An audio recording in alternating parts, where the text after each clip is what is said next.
只可以图像示意，传之既久，文字已著，乃就其图像代以文辞。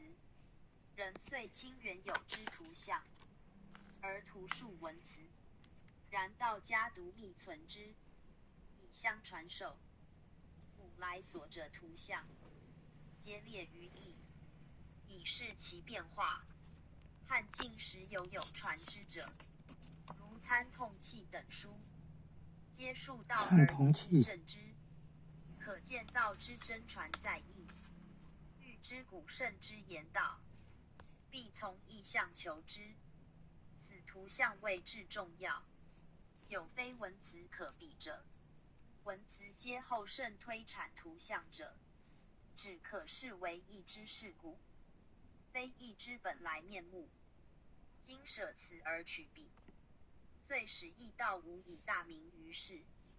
而后知习道者，亦不知由义求之，义故不明。道义日晦，即可慨矣。